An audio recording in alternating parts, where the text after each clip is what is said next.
Hello, hello. Hopping on for a great conversation today. I'm going to wait until a few more join and we get our guest on, and then I'll do a little bit more of introduction. Hope everyone's doing good today. Hello, hello. I'm going to physically wave. Welcome, welcome. So glad that you're here. Welcome. See everybody's getting on. Hope everybody's staying safe. The weather is Mother Nature. All right, let me make sure I get my guest on, and then we will begin. There you go. Okay.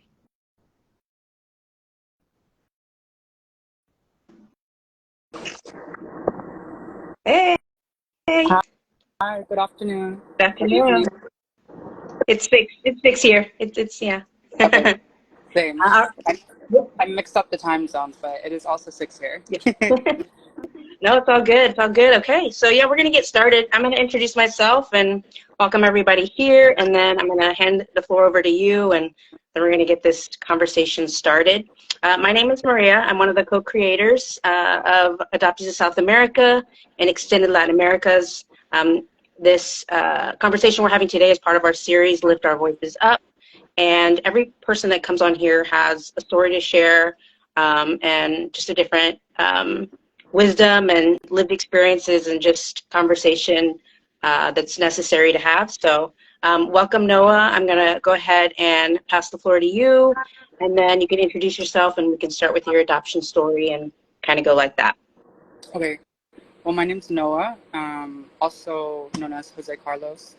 I use he, they pronouns, and I'll just start with my adoption story.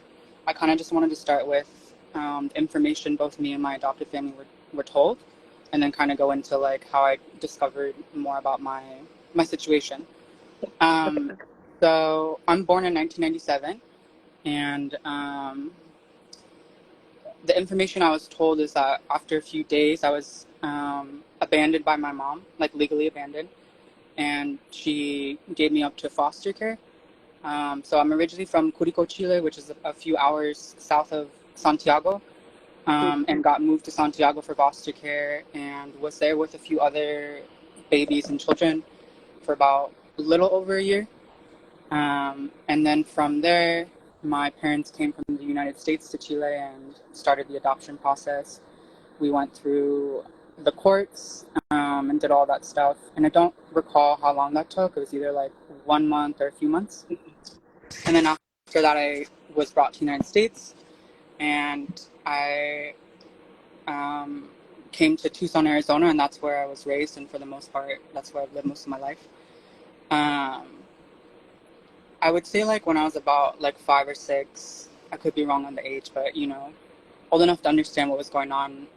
My mom showed me my adoption papers and explained everything. It was really important to her that we understood where we came from and had the whole story. And there's always an option to explore it further. But like as a kid, it's not really something that's like on the top of your mind. When I was in 5th grade, my parents took my brother and I to Chile, and we got to meet our foster families. And we got to go back to my hometown, or where I was born, and just explore that for a day. And I remember coming back from that trip feeling very impacted. It was just a really interesting experience, and yeah. I didn't really think about like my adoption that much until I got into college. I think like that was the first time that I felt very like out of place. Where I grew up, the schools I went to was a very small community, and I had the same friends for most of my life, and I never really felt like out of the loop, or whatever you want to say. Like I didn't have people to like be in community with, or like friends to be around. But when I got into college, it was like very obvious that I was different in that I didn't really speak Spanish. I didn't have an understanding of like Latino culture, Chilean culture. I was raised in a white Jewish family, so it was really hard for me to connect with other Latino kids. My school was mostly like, it's called a Hispanic. I forgot what the term is, but like it's mostly Hispanic kids, and it was really hard for me to connect with those kids because I didn't really have like too much to like go off of. So I started to explore like why that was, and like the first things that came to mind were obviously like race, like just growing up in a different with white parents, and then growing up in a different culture. So I had a lot of conflict with that. And when I got to probably around like 22, 23, I started a master's degree in human rights. And my focus was immigration. A lot of my studies and like work experience was in immigration. And I had like, was drawn towards it because I felt that in some ways, although that adoption comes with a lot of loss and violence, having like getting to the United States, like I didn't have to struggle in that. Right. Like I didn't have to go through detention centers. Like my parents spoke English. They had the money to pay for everything. Like it wasn't a struggle. So I always felt obligated to give back to the immigrant community in some way or another. And through that, I started to kind of think more about my adoption. I worked for, or did an internship for an organization that helped identify missing migrant bodies on the border. And my supervisor really helped me understand like that experience, and I started to see like parallel connections. And then obviously with family separation on the border and like throughout the United States, that like I started to think, you know, like I wasn't necessarily like separated in this way, but like I am separated from my family. And I kind of wanted to understand that more. So when I was doing my master's study, I started to think about like what conditions led to like my mom having to abandon me or like having to give me up, because it's like, you know, like no, for the most part, like nobody wants to give their children up, right? Like you do anything to keep them. And I just wanted to look into see like what were the failures of Chile as a country. And that really led me down like an awful rabbit hole, but I felt that was very necessary. But I ended up finding a group called Chilean Adoptees Worldwide, and that group was founded. I don't know the whole story, like exact details, but it was this man, a Chilean adoptee that was raised in a European country, and he came to Chile with his adopted sister to meet his mom. And I believe he didn't speak Spanish well enough to like understand or communicate well enough with her. So he made it his goal to come back and be able to communicate with her. And when he came back, he realized that he was actually trafficked, that he was taken from his mom. I don't remember in which way, but in Chile, you either, like after your mom gives birth to you, they pronounce you dead and take you, or you can be put into like a children's home if your family needs some help and some support. And with those children's homes, the family's supposed to be able to come and see you. They can take you back whenever. Like it's not supposed to be like a, you know, like an entry to trafficking. Right. So he started a network to just connect with other adoptees, because Chilean adoptees, the countries that I know is like Canada, United States, Norway, Sweden, Spain, France, the Netherlands, and Belgium. And I believe, you know, we're elsewhere as well. But it just became like a place where like we could all connect and start to like put our stories together. So I went through like the information that they had. There's like quite a lot of like news articles or whatever. And through that, I kind of like suspected that I could have been trafficked. I was a little like skeptical because my years were off. Like in Chile, there's a dictatorship from I think like 73 to the 90s, something like that. And I was born in 97. And not only that, but like my parents had always talked about like the legal process. Like we have all these court papers. They're like, we were there for months and we had to go through the court so many times. So it was kind of like, okay, like this seems although I don't support it, this seems like it wasn't done through trafficking. Right. But like I never really had the answers for that because like I didn't really know how to find my family or like connect with them. This is a bit like have to like go back a bit, but one thing I did was reapply for my Chilean citizenship. So I went to LA and my friend and I went to the consulate, and unfortunately it was like during like the height of the pandemic, so like I was only allowed to go in by myself. And one of the reasons I wanted to bring her was just to have support and like have someone else kind of like, you know, like I was suspicious going into it. Like I wanted someone else to like, you know, have eyes and ears on what was going on. So like when I went in, I explained my situation, and I said I was like adopted. I have a new identity now, but I still have like my original birth certificate. Is there any issues with this? Like, is there any problems or anything? My adopted mom was told that like there could be issues. So I just wanted to like check, and the woman was like, no, like that shouldn't be an issue at all. Like you're fine as long as you have the birth certificate. So I was able to get my passport.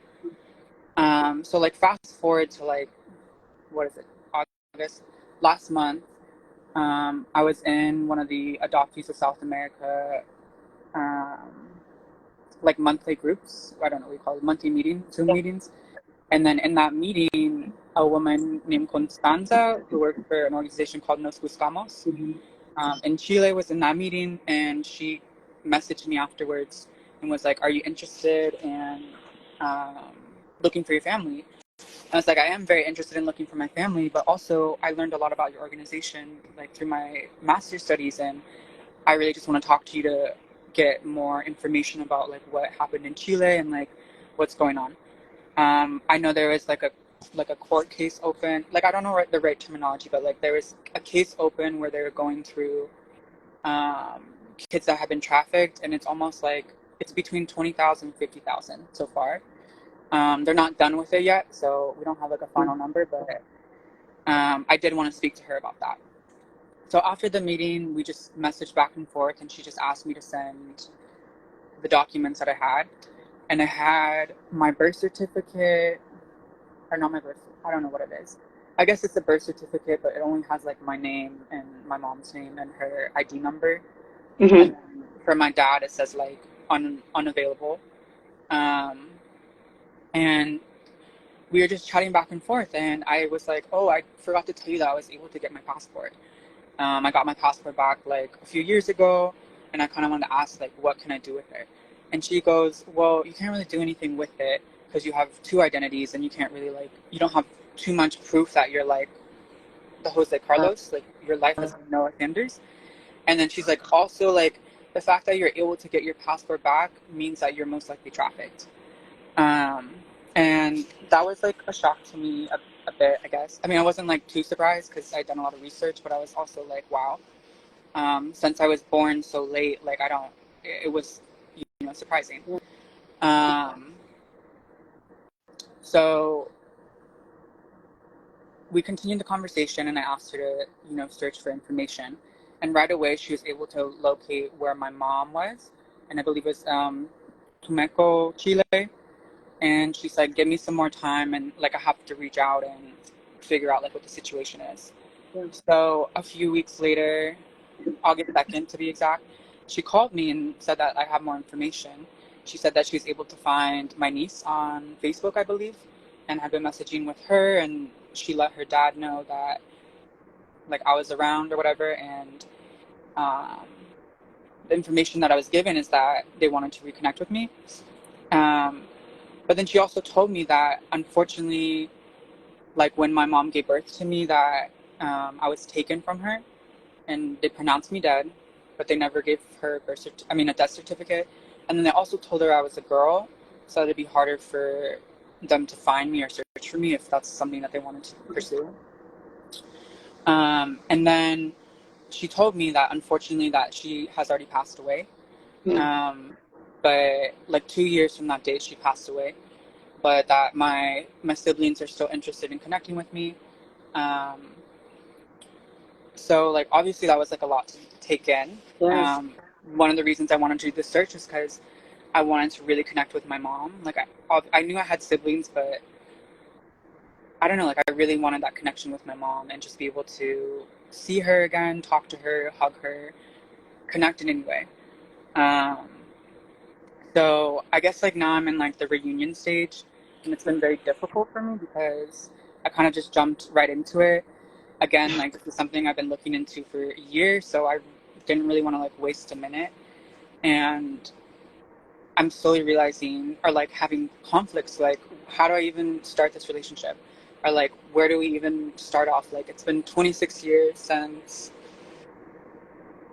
like I died, I guess. Yeah. And um, like I don't know, like I guess I kind of had a thought that we would connect and like it would just kind of be somewhat smooth sailing. Yeah. But like I'm realizing now that it's like not at all. It's actually like very like difficult. You know, they've lived their lives with the idea that I died, so like they kind of just like moved on, obviously, as most people do. So we're like in two very different stages of um, like reunion, I guess. Like I'm at a place where like I feel like I've been through a lot throughout my life, and like um, it's been very difficult to be an adoptee and obviously to be trafficked as well. Like pretty much every day something comes up or there's struggles every day. Mm. And on their end, like they view it like, okay, like you got to go to the United States and like have these opportunities, like you're super educated, um, like you didn't have to struggle in the same ways, which I totally get. But it makes it very difficult for us to, you know, connect with each other. Yeah. So for the time being, I'm kind of taking a break from that relationship. I communicated that I want to continue the relationship, but you know, I'm just having a lot of issues with processing the information, and I don't know, like I tend to kind of like withdraw and isolate, and that's what's going on right now. And just to give me some time, and that like in the future we will connect. And when I go back to Chile, I, you know, plan to see them, but I just need time to figure things out. Um, sorry, I'm just looking at what I put. Um, Thank you so much for sharing. Yeah, you gave us kind of like a timeline from like beginning until like present day, and of course, you know, but talking to you prior, a lot of processing that you're having to do. The past is like catching up, Yeah, and I'm sure that there are, you know, many layers, many layers. Something that you had said earlier when talking about the reunion, you know, you had thought it was like going to be a certain way, and then you like it's just there's so many challenges that we're not prepared for.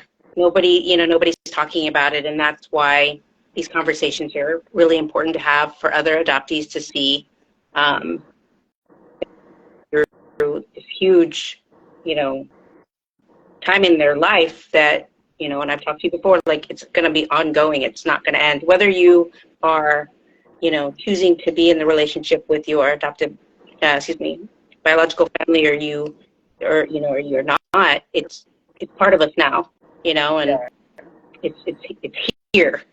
A question I had, going back a little bit in the beginning, when you said that you went with your family to Chile, and you said you were in like sixth grade. I forgot what age yeah. you said you were. Fifth Do you grade.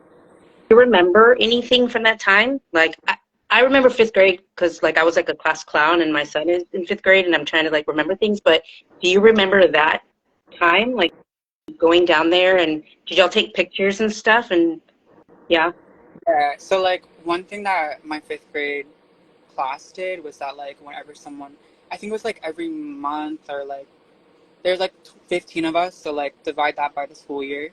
yeah, You'd come in with like your cultural stuff. mm, So like most of the time it'd be like you and your mom or your dad, and you just share stuff about your culture.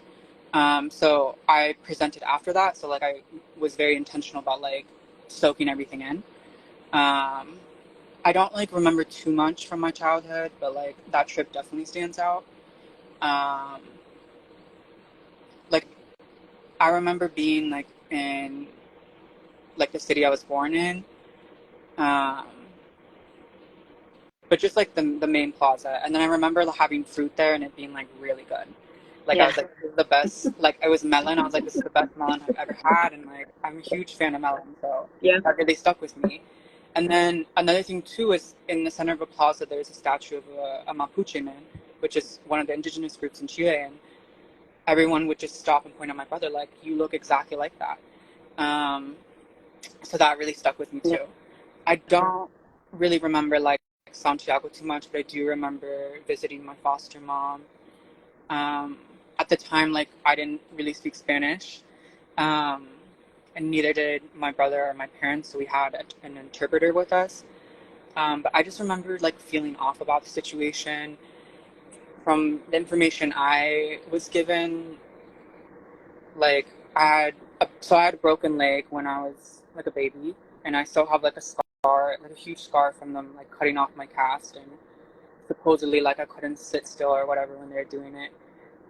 But there's like lots of stories about like us beating each other up, which like I don't know, that sounds kind of weird, right?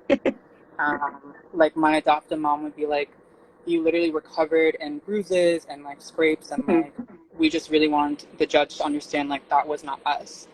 And your foster mom's like story was that like we just beat each other up, but like we're all babies, and it's kind of like okay. Yeah. But I stuck with that story for a while. Um, but I remember just being kind of like weirded out. And she gave me this like copper plaque that was painted. It was like they painted like the country of Chile like on a map. And then there was like a star on Curicó and Santiago. And then on the top it said like José Carlos Durán Suazo, which is my like birth name. And then it said no Rafael Sanders. Mm-hmm. And then there was like a date. I don't remember what the date was. Um, so that really stuck with me. And then another part of the trip is we went to a place called Furulafu, and it's kind of like really in the wilderness. So we did a lot of like outdoor activities. So I have like a strong memory of that. Something I forgot to mention earlier was that during college I did study a bit, like a semester in Buenos Aires. So during that time, I was with like one of my best friends from Tucson. We did that together. So we went to Chile for a few days. Um, it was like a weird experience, I guess. Like I just kind of felt like I was a tourist. I didn't really understand like how to like navigate that. Yeah. But yeah, like when I look back on my childhood, that's definitely like one of the bigger things that stands out. Like it feels like I felt more comfortable when I was there, even though I didn't really speak the language. I just felt like okay, like people look like me. I can just walk down the street and like I'm not the one that looks weird. Like it's people looking at my parents, being like, "Who are those white people?" Yeah. So Yeah. like that definitely stood out. Yeah. Yeah. Thank you for painting us a picture. I was like trying to picture it as you were explaining that experience. And you said you went back again, Mm-hmm. and that's when you, um, without the adoptive parents, you went Yeah. by yourself. No, I went with my friend, and I don't know, we just wanted to go and see what was up. We went to a few other like touristy cities and did all of that, but we had a good time. I just didn't really like adoption wasn't really on my mind. You know, I was just kind of like, it's really cool to be back in Chile, and I hadn't gotten my Chilean passport at that time, so I wasn't too focused on like that aspect of, Yeah. you know. You mentioned you mentioned a couple times like throughout your conversation that you hadn't really thought about like being adopted and stuff like that. So I don't know if you've heard of the term coming out of the fog in the Yeah, adopted community. yeah. Do you have a period, like a time where that happened? Because, you know, or a moment or where you can say that you just kind of started, I guess, questioning things, or you just kind of saw things differently? Yeah, so like I definitely went through that process. I like off the top of my head, like I have to go through like my journals and stuff, but like I can't really pinpoint like an exact time. Yeah. Like I think that like for me again, it was like the race thing, and then being gay, and then Yeah. I had done all that, and then it's finally like, oh my God, like I have another thing to like understand or work through. But I would say maybe 2019. Like I don't remember how long. How long has this group been around for? 2020. Okay, so like I found some like adoptees on Instagram, and then I started being like, like this feels very familiar. Yeah. And then I would say like I didn't really connect with like any international adoptees until like 2020. And then I really went like heavy into it. But like you said, like there's not really like much information out there. Like even in my research, especially like in English, like you're really relying on like news articles. There's some like academic work, but like it's translated. But like a lot of us, like we find this out through reading the news or like hearing the news. So yeah, and then also like I listened to a few podcasts like Adoptees on. I forgot what the other ones are. There's like another one that like people in our group have. And then there's a few other from like adoptees in the US. And like that's when I really started like coming out of the fog or whatever.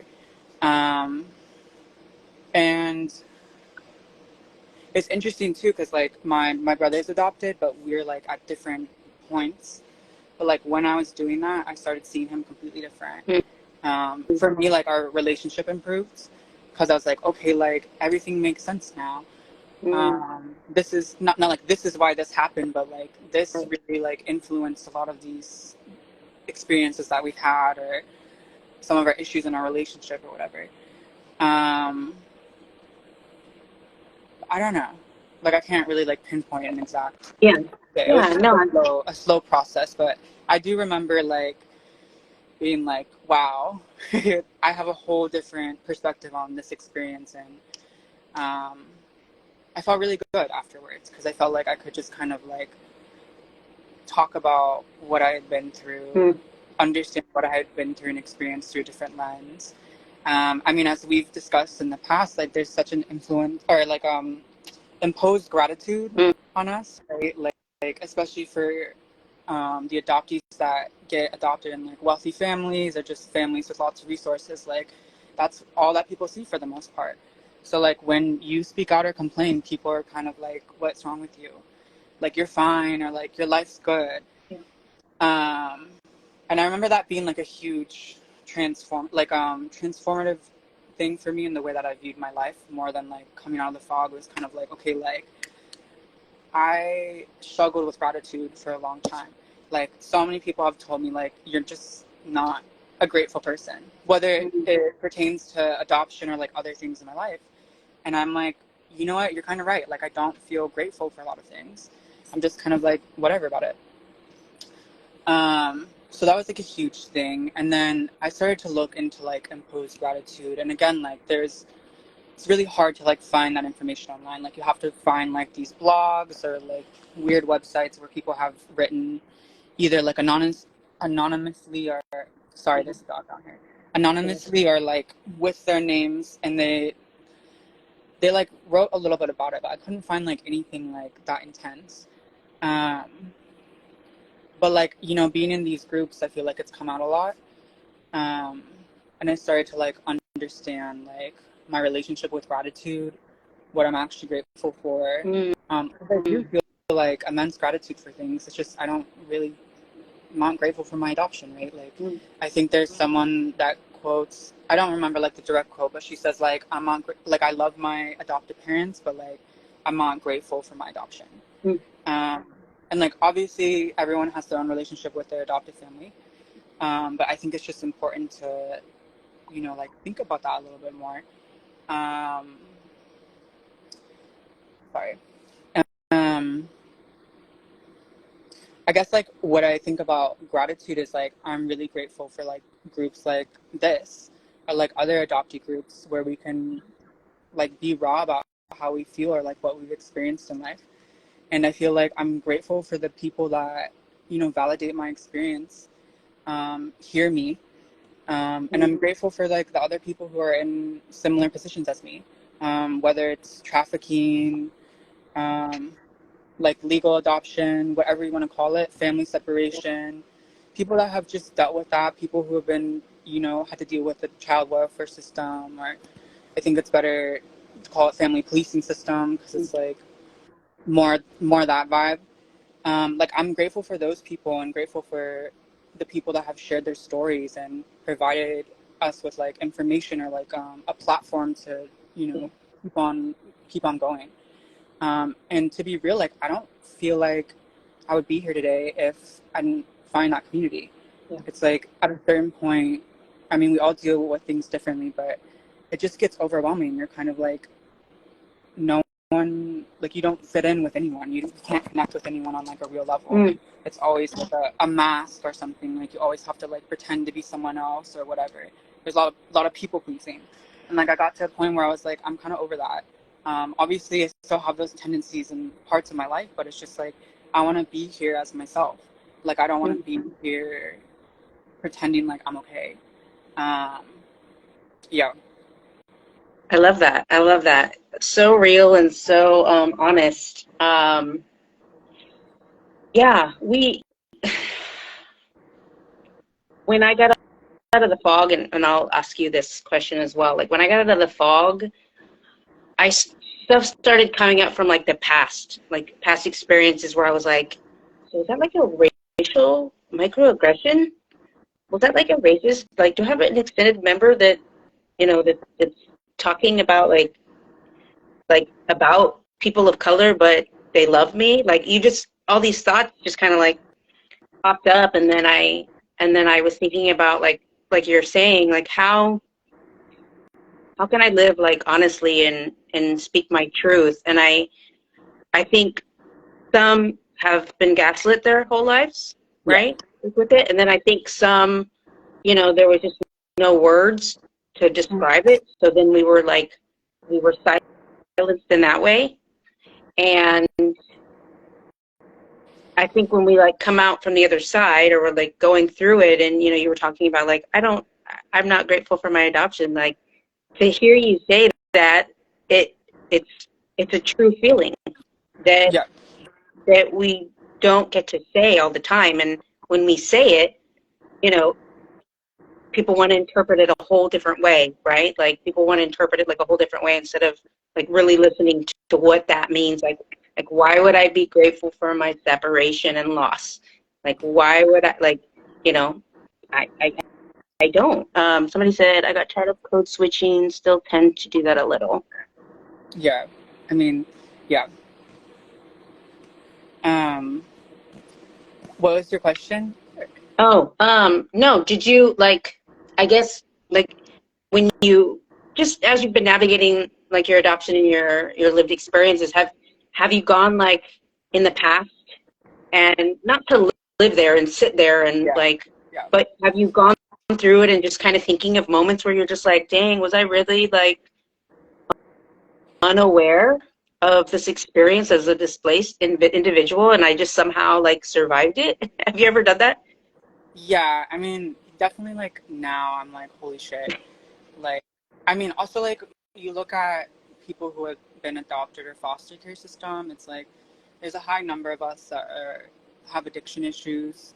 There's a high number of us that either struggle with suicidal ideation or, end up taking our own lives. There's a high number of us that end up on the streets. There's a high number of us that end up incarcerated. So like that really like stuck with me because I've dealt with some of those issues. And then also I looked around at the people that were either like had gone through the foster care system or that had been adopted, and like some of them are no longer around, some of them ran away, and I really started to reflect and be like, damn, like we have been through a lot. I definitely look back at certain parts of my life, and I mostly like have huge resentment towards adults. Like I feel like as kids, like obviously we go through a lot of shit, and like people make fun of us, but like I can kind of like compartmentalize that and be like, okay, like we were all children, and like I don't think people have a full understanding of what was going on. But like when I look back at the ways that certain adults treated me, I'm like horrified. There's like, I'm kind of like horrified by like assimilation aspect of it. It's like you don't really realize like how much you're like forced to assimilate as like a form of survival. And like it eventually like caught up to me where like I can't do this anymore. Again, it felt like you're putting on a mask and like it's just not like who I am. I definitely dealt with like the gaslighting a lot, whether it was from like even like my friends, my family, even like people who have similar situations. Like Chile has like a long history of human rights abuses. And I connected with this one guy who was exiled, and he was able to go back and make this documentary confronting everyone that was, part of his being exiled. And I was talking to him about my experience, and he's like, I don't really like understand what you're saying. Like, what do you mean that people were trafficked? Like, what do you mean that like this whole adoption thing has happened? Like I need to look into it myself. And I was so shocked because it was like, okay, like this was one of the first people I thought I could be like honest with and share all this information with, and they'd be like, you know what, even though we have different ways of being displaced from this country, like considering how awful that country has been to its people, like I can see that. But yeah, there's lots of like moments where I look back on my life and I'm like, wow.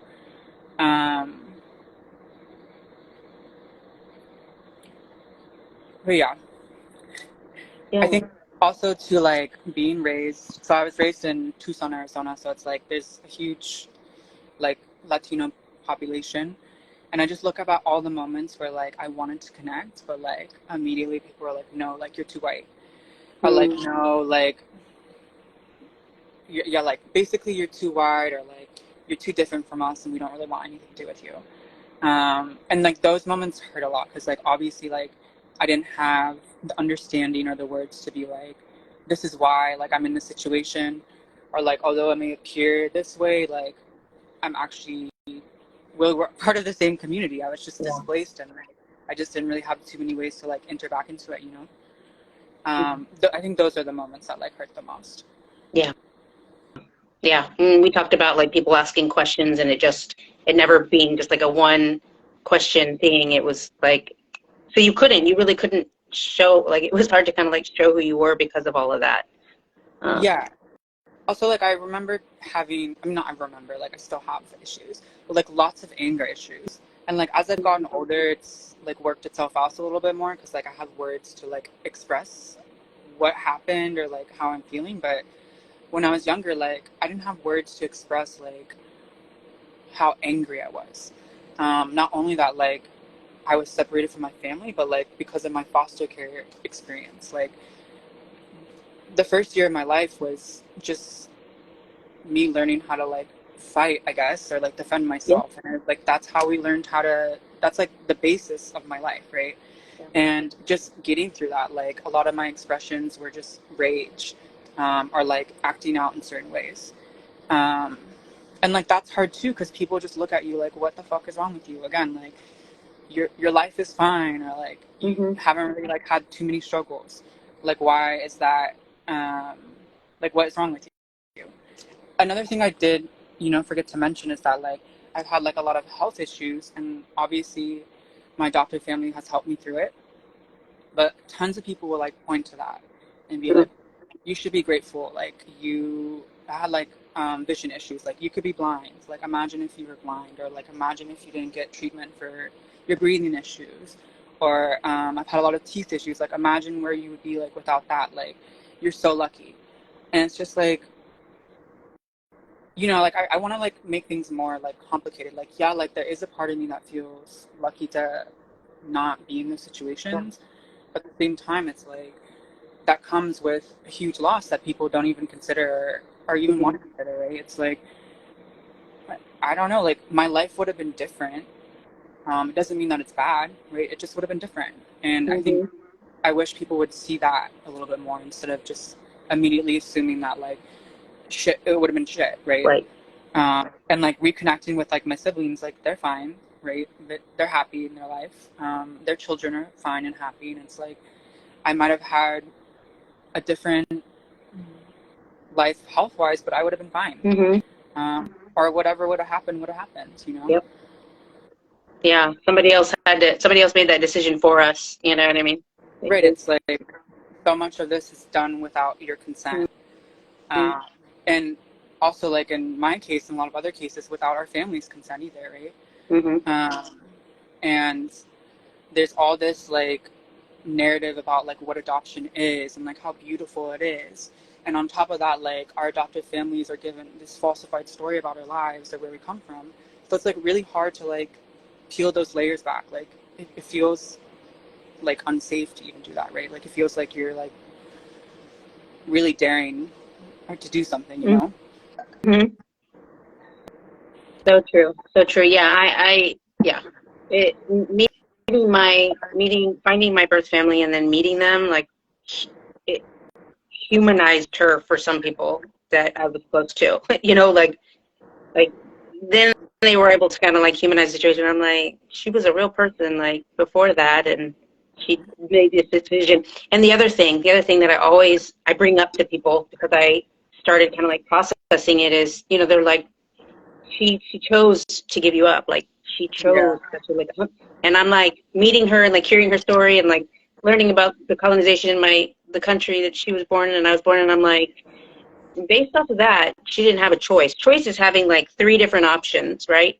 Having options and you being able to see all of them and say, okay, I'm gonna look at that, I'm gonna look at that, which one is gonna be the best? No, it's like you have minimal options and you don't have resources and you don't have support, and so that also kind of gave me some perspective when I talk to, like, I guess more privileged people and they try and talk to me. I'm like, she didn't have a choice. You know, when I got pregnant, I had choices and I had support, and that's, you know, but she didn't have that, and so, you know, that's why I'm here. And definitely, yeah, definitely makes it hard when people want to say that, especially when they don't know.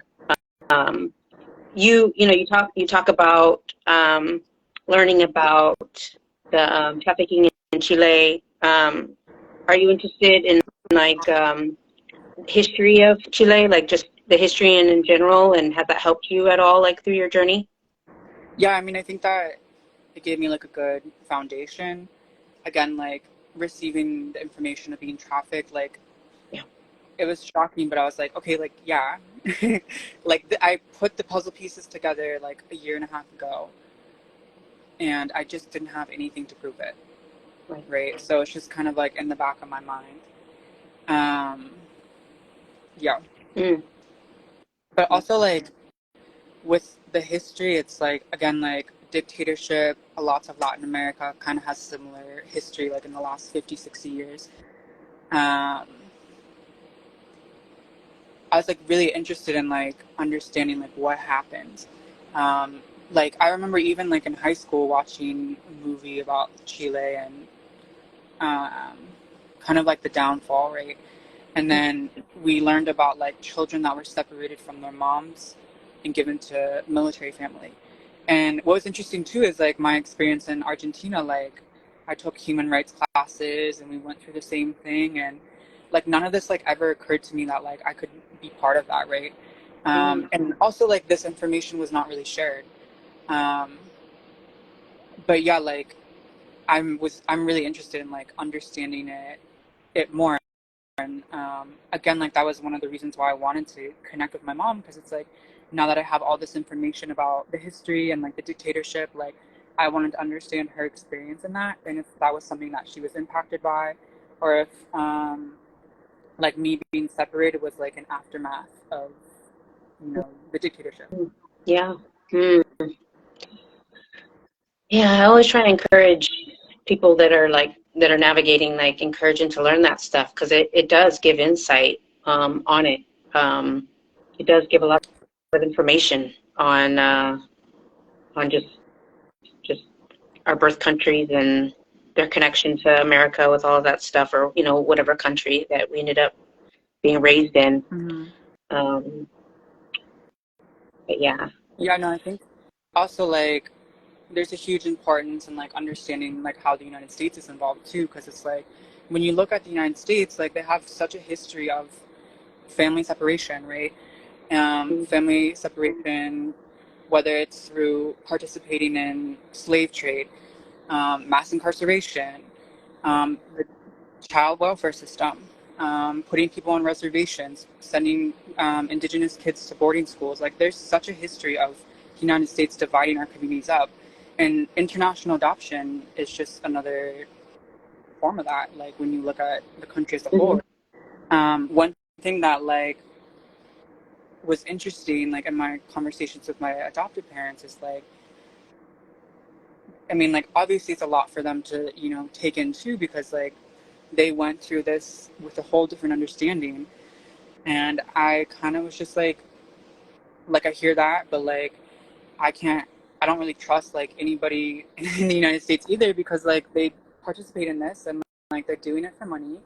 And at the end of the day, like it's not like this information is like unknown, right? Especially if you're in that field or that industry. It's like there's been so much information that's put out about like trafficking that's happened in countries all around the world. And it's like I feel like if they really gave a shit, like they would have contacted you or like done something, or at least like stopped their work, right? Like instead of just like continuing on and like moving on with it. And okay, like maybe we're not adopting from Chile, but we're still doing it in the United States, right? We're still actively participating in separating families in the United States, or in other places. Yeah, no, think I think if our birth countries could acknowledge that, like if they could acknowledge that, I think that would be, you know, that it wouldn't fix any race things, but just them acknowledging their participation in this huge like system business thing. Like I think it would be wild if they did that. Yeah, I mean, I don't expect it, because it's like, no. I mean, they No. have to change the whole way they run this country, right? Like, Yeah. yeah. Yeah. Hmm. Whew, we've covered some really good topics. I did want to open up the floor if anybody wanted to drop any questions in the comments, and we can try and get through some of them before we conclude this conversation. If you want to ask Noah any questions, if you were here from the beginning, then you were able to go kind of down the timeline that he kind of laid out for us. Let us know if you have any questions.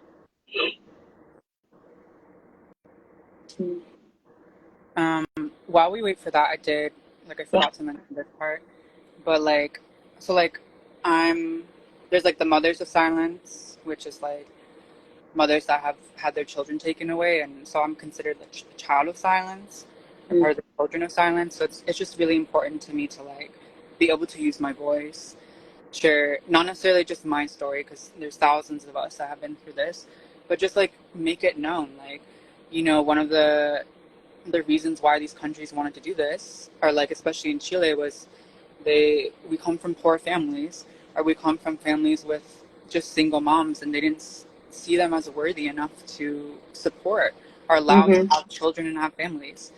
And one of the reasons they trafficked us out or got rid of us in one way or another was so that they didn't have to support us, and so that this would be silenced, right? And I think it's a huge deal that like people like you and I and other people in other countries are able to talk about it. And it's like these countries suspected that we would just disappear, right? I think it's a huge deal that we're not, like, that we haven't disappeared, or that I don't know how to say it. And on the other hand, like, I think that we're very lucky that we've been able to like put the pieces together and connect with other people, because I imagine there's thousands of us out there that like have no idea, or that don't know where to start, or are just really tied to that adoption narrative that like it's not something they ever explore, you know? Yeah, it's such a big part of our identity, you know, like, and not by choice. It's like, and then when we get there to navigate it, like, how do we navigate it? And that's why I'm so grateful for the adopted community. I found it for the first time, like right before the pandemic. Yeah. all these years without it growing up. I don't know how that worked out, but it did. But I believe it. I believe us speaking out, you sharing your story, and other people. I mean, people joining us tonight, and just having the groups, you know, that are private, that where they conversate by themselves. Like, it's disrupting what was intended. You know, they didn't. The countries didn't intend for us to all to like get together and like form these groups. You know, Yeah. form that in South America, the one that you were talking about, Chile, Adoptee Network, like, and all of that. Like, it wasn't. I don't think it was supposed to go that way. No, not at all. Yeah. Right. And I think that's like what's really cool is that like through this I've been able to obviously connect with y'all, but like I've been able to connect with so many other Chilean adoptees that are in different stages of their experience. And one thing that I really wanted to do, like in my human rights degree, which I didn't really get around to, but I still want to do, is just like put out some type of like media or series where we're speaking about like the history of what happened and like the violences that occurred. And it's just so cool to see like other older adoptees that have been working on like media projects, documentaries, TV shows, and it's just so powerful. Again, like they never expected us to come back or even like be able to figure these things out. So the fact that like people have connected the dots and you know are making these whatever they're making, it's so powerful. Yeah, community is so important, and collective healing is so important for us to, you know, change happens when we can come together and share our pain and share our truths and share our, you know, reclamation and all of that. And so, yeah, no, I appreciate you sharing all of the stuff that you shared today. Yep, of course. Just, you got a lot of love in the chat. Thank you for bravely sharing your story. So grateful you have this community. Thank you so much for sharing your story. Much love and light to you. 100%. Yeah, just a lot of love. I think people are definitely feeling what you're talking about. If anybody wants to, got some hearts. If anybody wants to ask a question, got time for a question or two. Thank you all for joining tonight. I know you wanted to share a quote. I don't know if you remembered or the words that you wanted to share. I would like to open up the floor for you to be able to do that. Yeah, I mean, like, I didn't really, like, go over this too much, so I guess I'll preface this with, like, you know, there's a lot of struggle with, like, finding our identity, like, who we are. And then something I learned with, like, reconnecting with my family is that, like, there's, like, so many things that, like, there's so many expectations that I, like, put on them in our reunion, our relationship. And one thing that I guess I kind of mentioned before is, like, we've lived completely different lives, right? Like, we've dealt with loss in such a different way, and we have such an different understanding of it. And I just wanted to share this quote by Shannon Gibney. She's a critical adoptee scholar in the United States, and I don't really like the word too much, but she's like domestic adoptee. And she wrote in a piece called "Kinship Between Transracial Adoptees: A Case for the Kinship of Loss." She writes, "The shimmering on the horizon, ever-changing, transformative opportunity for authentic connection because of loss, not despite it. This kinship of loss can be a radical antidote to the profound isolation and melancholy that we have, or that have brought so many of us transracial adoptees into being." And I first read that about a year ago, and I came back to it again before, you know, this conversation. And I think it's like perfect timing because it's like a reminder that it's important for me and for other people in the situation to like realize that we have a community of people that like we can connect with, and that although we might not have our family members around anymore, or we're not able to connect with them in those ways, like there are people that we can feel like we have like a kinship with, and we don't have to feel so isolated. I just thought that was like an important thing to share, and also it's just something I've been reflecting on a lot lately. I love that. I love finding stuff that just resonate, and you're just like, yep, That was beautiful. Thank you for sharing that. Yeah, I always say it. Community is so important, and I guess I'm a little biased because I co-created a community, but I see it, personally, like with myself, like how it's transformed my life and Yeah. life-saving and just so necessary. And then I've seen it, from the outside looking in, and yeah, it's just really important. So anybody that's on here tonight, just know that, yeah, that there's community here, and if you need, support and help with that, reach out and, you know, don't don't feel alone. It can feel isolating even when we have community. That's a Yeah. normal feeling, but there is community out there for to help you with it. You said, a few years back, I wrote a song for all adoptees, only child. Katia Marcelo would love for you all to take a listen. Okay. If you're able to, where do you find that on? Or is it just like anywhere online? Probably maybe YouTube. Yeah. So Only Child by Katia Marcelo. I'll definitely check it out. Yeah, Thank no, you. same. Yeah, we were just talking about that. People creating content for us. Like, you know what I mean? Like, we need to be able to process and listen and find joy and all that stuff in creations by adoptees.